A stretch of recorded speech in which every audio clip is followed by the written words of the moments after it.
अगर आप चाहते हो कि 2026 में आप एक प्रॉफिटेबल ट्रेडर बन जाओ तो इस वीडियो में मैं आपको एक 90 दिन का रोड मैप देने वाला हूं, एक प्रोटोकॉल देने वाला हूं जो आपने अगर फॉलो कर लिया और सच्चे दिल से मेहनत से फॉलो किया तो मैं आपको गारंटी दे सकता हूं कि आप एक प्रॉफिटेबल ट्रेडर बन के निकलोगे। मैं आपको कोई मैजिकल स्ट्रैटेजी नहीं बताने वाला हूं, मैं आपको कोई मैजिकल इंडिकेटर नहीं बताने वाला हूं, बट मैं आपको एक ऐसी चीज, एक ऐसा रोड मैप देने वाला हूं जो आपने अगर डिसिप्लिन से फॉलो कर लिया तो आप पक्का एक प्रॉफिटेबल ट्रेडर बन जाओगे। 2025 खत्म हो चुका है और 2026 आ गया है। अगर अभी भी आप प्रॉफिटेबल ट्रेडर नहीं बन पाए हो तो इस वीडियो को ध्यान से देखना, क्योंकि इसके एंड तक आपको एक क्लियर रोड मैप मिल जाएगा कि आपको क्या फॉलो करना है। अब मैं अपना एग्जांपल लेता हूं। मुझे 7 साल लग गए यहां तक पहुंचने में और 3 साल लग गए प्रॉफिटेबल ट्रेडर बनने में। जरूरी नहीं है कि आपको भी 3 साल लगने चाहिए। 3 साल मुझे ये चीज समझने में लग गए कि इन 90 दिन में मुझे क्या करने की जरूरत थी। एक इंसान जब शुरू करता है ट्रेडिंग तो उसको 2 से 3 साल या कभी कभी 5 साल भी लग जाते हैं सिर्फ ये कुछ चीजों समझने के लिए। और अगर ये चीजें आप समझ जाते हो और ये चीजें अगर आप इंप्लीमेंट करने लगते हो तो देयर इज अ 99% चांस कि आप एक प्रॉफिटेबल ट्रेडर बन जाओगे, बिकॉज लिटरली इसके अलावा और कुछ करने की जरूरत नहीं है। और अगर आप सच्चे दिल से इस 90 डे चैलेंज को फॉलो करने वाले हो तो मैं चाहता हूं कि आप नीचे कमेंट सेक्शन में जाके लिखो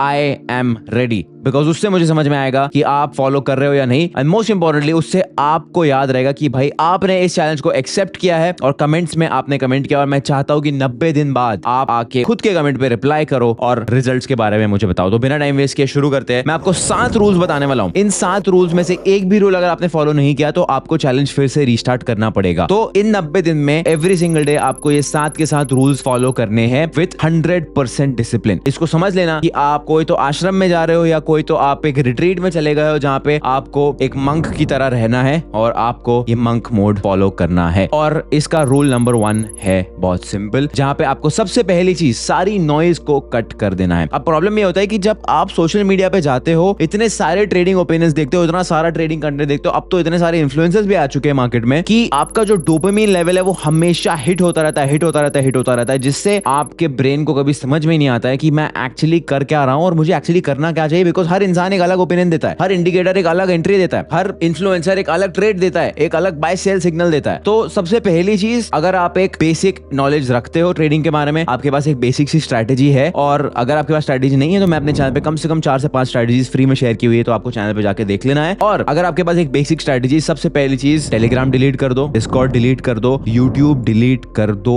इंस्टाग्राम भी डिलीट कर दो, या फिर सारे ट्रेडिंग इन्फ्लुएंसर्स को अनफॉलो कर दो। और अगर आप मेरे भी स्टूडेंट हो तो मैं आपको फिर भी ये चीज रिकमेंड करूंगा। कोई और आके आपको ये चीज नहीं बोलने वाला, लेकिन मैं आपको जरूर ये बोलने वाला हूं कि नॉइज को कट कर दो। 90 दिन के लिए अपना सोशल मीडिया क्लीन कर दो। भूल जाओ कि सोशल मीडिया के बेसिस पे आप ट्रेडिंग करते भी हो और आपको क्या फर्क पड़ रहा है या नहीं पड़ रहा है, मार्केट में क्या चल रहा है, सोशल मीडिया क्या बोल रही है क्या नहीं बोल रही है। बिकॉज ये एक सबसे बड़ा डिस्ट्रैक्शन है आज के टाइम पे, एक इंसान को प्रॉफिटेबल ट्रेडर बनने से जो चीज रोकती है। अगर आप अपनी स्ट्रैटेजी फॉलो कर रहे हो, मान लो आपको बाय साइड का ट्रेड दिख रहा है, लेकिन कोई इन्फ्लुएंसर लाइव स्ट्रीम पे बैठ के बोल रहा है नहीं सेल जाएगा, कोई इंसान कम्युनिटी में डिस्कॉर्ड में बोल रहा है कि नहीं भाई सेल जाएगा, आपका कॉन्फिडेंस हिल जाता है एंड आप फोकस नहीं कर पाते हो। इस जमाने में सोशल मीडिया की वजह से, रील्स की वजह से लोगों का फोकस इतना ज्यादा शॉर्ट हो गया है, इतना कम हो गया है कि लोग एक्चुअली जो चीजें उनकी लाइफ चेंज कर सकती है उस पर भी फोकस नहीं कर पा रहे। सबसे पहली चीज जो मैंने आपको फिर से रिमाइंड कर रहा हूं, कहीं से भी आपको ट्रेडिंग के बारे में डिस्ट्रैक्शन आ रहा है, उस डिस्ट्रैक्शन को कट कर दो। और स्पेशली सिग्नल्स और एनालिसिस की बात कर रहा हूं। अगर मान लीजिए ट्रेडिंग नॉलेज है, जैसे अगर मैं कोई वीडियो में आपको ट्रेडिंग नॉलेज दे रहा हूं, वो नॉलेज वाला वीडियो आप जरूर देख सकते हो, लेकिन एनालिसिस और सिग्नल्स को कंप्लीटली कट ऑफ कर देना है। स्पेशली टेलीग्राम तो बिल्कुल ही डिलीट कर देना, बिकॉज टेलीग्राम पे ही सारे सिग्नल्स और सारे बॉट्स आते हैं। एनालिसिस किसी का भी नहीं सुनना है, सिर्फ और सिर्फ खुद का सुनना है। The only opinion that you will care about in these 90 days is your own opinion. तो ये है rule number 1। Rule number 2 is going to be very simple. Back test and master only one setup. सिर्फ एक instrument पकड़ना है, एक setup पकड़ना है, एक स्ट्रैटेजी पकड़नी है और उसको इतना बैक टेस्ट करना है, इतना बैक टेस्ट करना है कि आप जब तक उसको मास्टर ना कर लो। अगर आपको कोई नींद में 3 बजे उठा के पूछे कि भाई तेरा सेटअप कहां बन रहा है, you should be able to tell कि भाई यहाँ पे मेरा सेटअप बन रहा है। 90 दिन कट कर दो सारी नॉइज एंड 100% फोकस डाल दो बैक टेस्टिंग पे। आपको 1 महीने से ज्यादा बैक टेस्ट करने में नहीं लगेगा। अगर आपने 3 साल का डेटा बैक टेस्ट किया, 1 महीना बहुत होता है 3 साल का डेटा बैक टेस्ट करने में। एक बार अगर आपने 1 महीना स्पेंड कर लिया बैक टेस्ट करने के लिए, आप मास्टर बन जाओगे एक सेटअप के लिए। कोई भी सेटअप चूज कर लेना। जैसे मैंने बोला है, सेटअप नहीं है, मेरे चैनल पे जाओ, फ्री में सेटअप मिल जाएगा। एक सेटअप चूज करो, उसको इतना मास्टर करो, इतना तगड़ा मास्टर करो कि भाई आपसे बेहतर वो सेटअप कोई ट्रेड ही ना कर पाए। एंड 1 महीना बैक टेस्ट करने के बाद बाकी 2 महीने में आपको सिर्फ और सिर्फ वो सेटअप पे फोकस करना है और सिर्फ वही चीज ट्रेड करनी है। रूल नंबर 3 बहुत सिंपल होने वाला है, 1 trade a day. Over trading, revenge trading, ये सारी चीजें बहुत बड़ा फैक्टर है, बहुत बड़ा रोल प्ले करता है जो आपको एक प्रॉफिटेबल ट्रेडर बनने से रोक रहा है। रूल नंबर 3 बहुत हार्ड होने वाला है, बट एकदम स्ट्रिक्टली आपको ये चीज फॉलो करनी है, 1 ट्रेड अ डे। दिन का 1 ट्रेड लेना है। अगर आपने गलती से 0.01 लॉट खोल लिया, उसको क्लोज कर दो, पता है गलत ट्रेड है, क्लोज कर दो और बस कर दो। और अगर ट्रेड नहीं मिल रहा है, बहुत अच्छी बात है, अब अपने रूल्स को फॉलो कर रहे हो, अपने सेटअप के लिए वेट कर रहे हो। लेकिन एक बार सेटअप मिल गया और अगर आप मेरी स्ट्रेटजीज फॉलो करो तो मोस्टली आपको दिन का 1 ही ट्रेड मिलने वाला है और वही सही तरीका है करने का चीजें। तो 1 single trade a day, no revenge trading. Revenge trading नहीं करनी है, कोई आपको बार बार एंट्री लेने की जरूरत नहीं है, 1 trade a day. Rule number 4 बहुत सिंपल होने वाला है, फिर से